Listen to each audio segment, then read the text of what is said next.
Hello and welcome to the 50th episode of the Awakened Feminine podcast.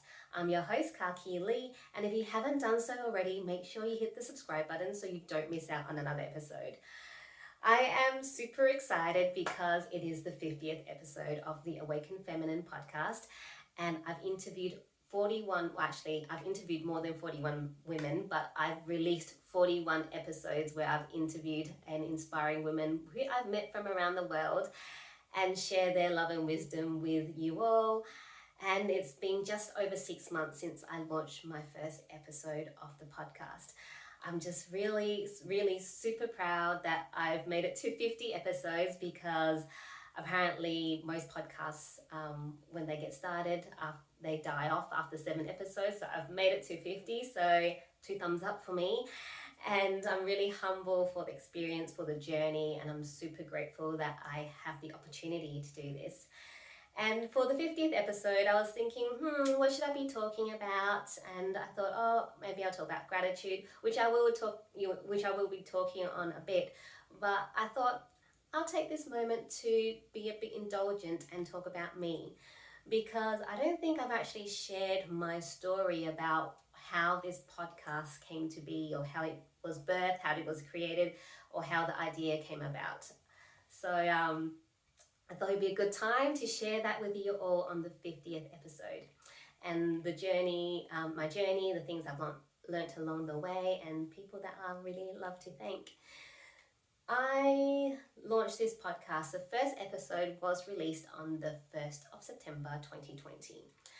And I actually only had the idea of the podcast come to me on the 29th of July 2020. So just over 1 month from the idea to launching the first episode.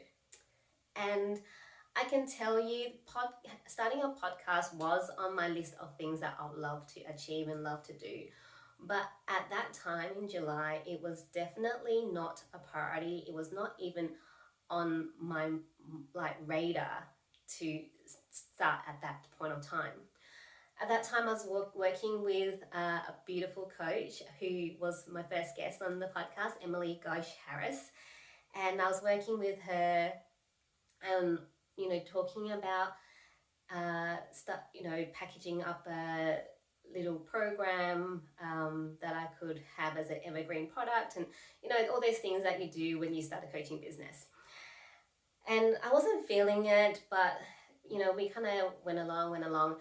And because I love putting lots of things on my plate, I was also actually doing another course where it was helping coaches to set up their business. So I was with Emily, and I was also doing this other coaching course with someone named Sandra Fryer, and I really needed both of those components at that time.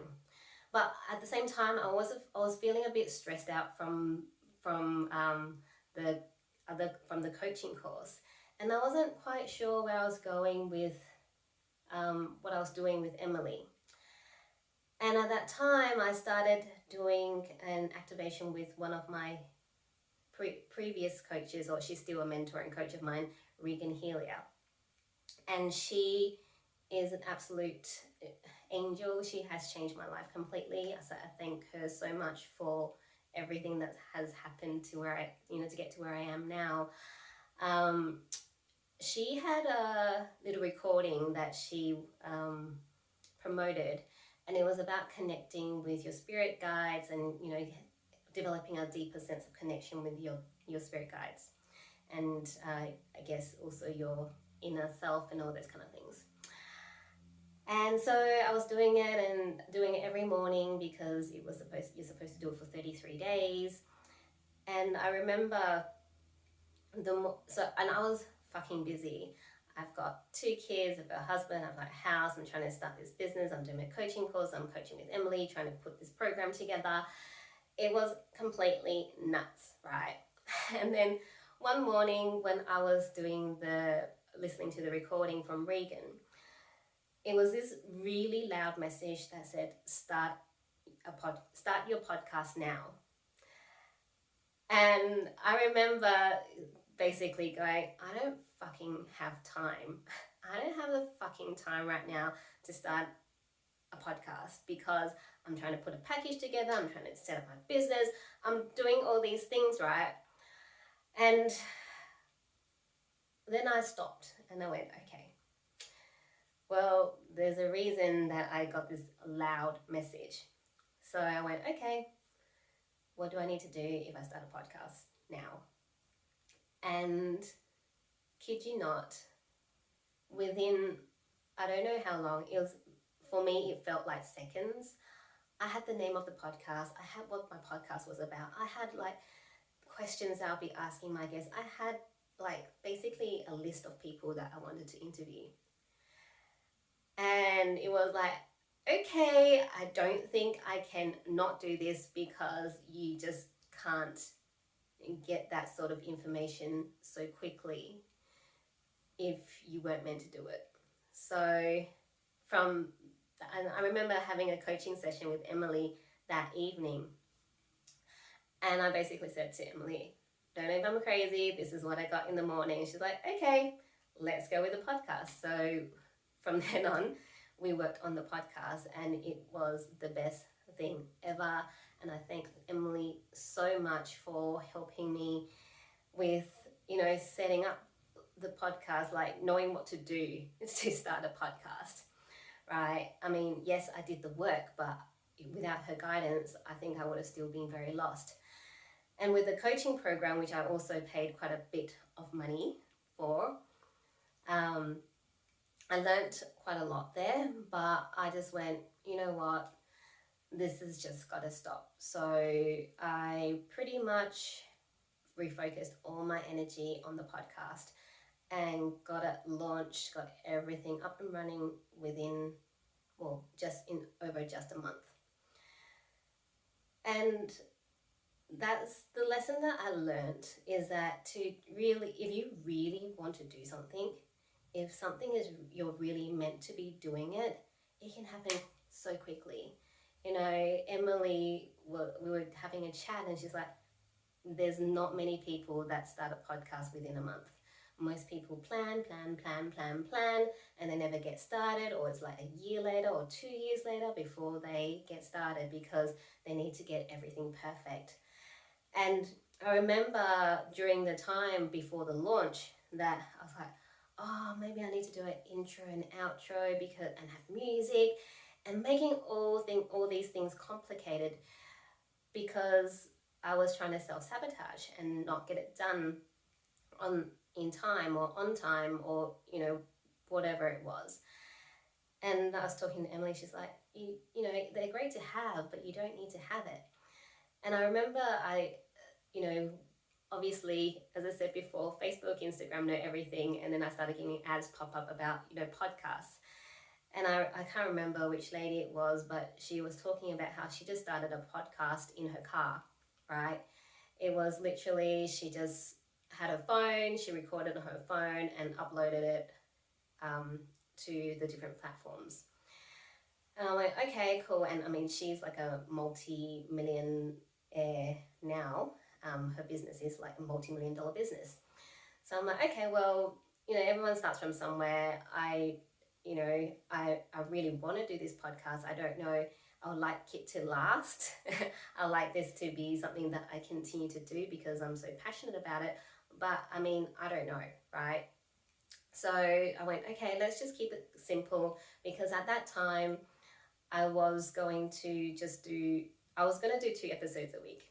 1 episode of interviews and 1 episode of podcast solo. But because I ended up, when I actually, put it out there that I was starting a podcast and asking people that I know or in groups that I was in, whether they want to be on, I just had an influx of response. And I remember Emily saying to me, most people have trouble finding guests, and before I even launched my podcast, I had over 30 guests lined up. So then I went, I think I need to just put out 2 episodes a week of interviews. Well, initially I wanted to do 1 episode because I thought it might be a bit too much. So then I ended up making it 2 episodes because I had so many guests, and I felt bad if, like, you know, I interviewed them then and the episode doesn't come out for another, you know, 3 or 6 months, right? So that was something that I needed to work on, not to feel bad, because, you know, I was putting a lot of pressure on myself to get things done and put the podcast episode out there, even though I was flat out, right? So I committed to doing 2 episodes a week, and it worked out awesome. And it was really amazing at that time to connect with so many women so quickly as well, and finding out about their stories. You know, there's people that I knew from courses, but I didn't know them intimately and know their story and what they went through. And finding out and really understanding what they went through was like, wow, that's really amazing that they went through that. And it was the love and wisdom that I say that they were sharing. And every single time I interview someone, I learn something new. And every single time I have a new connection with someone, it's building my network of beautiful, inspiring women who are here to really change the world, be the badasses, and, you know, make an impact. Make an impact so that they can help other people to get to where they want to be. Is giving people the permission slip because they can see that someone else has done what they wanted to do. Giving them the permission slip to get out of that toxic relationship, to get out of that job that they don't like, to, get their health back on track because someone else had gone through or was in the same stage that they're in, and they've done something about it and got out on the other side and are super successful, or, you know, at a stage where it's they're, you know,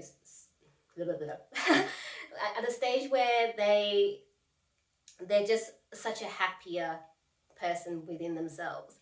And really, that's the most important part. It's not the outside success, it's the inside. It's what you feel on the inside.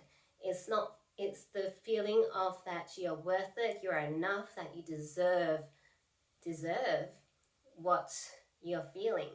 Because so many of us don't think that we deserve happiness, that we don't deserve love, that we don't deserve joy, but we do.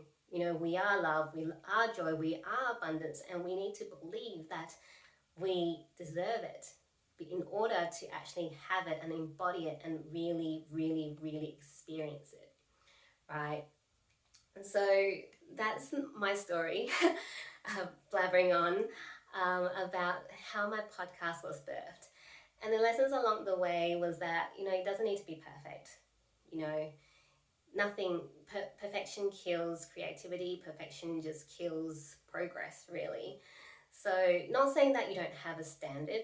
There's always a standard, but you don't have to have every single line perfect and every single thing lined up before you get started. You know, messy action is the best way to learn.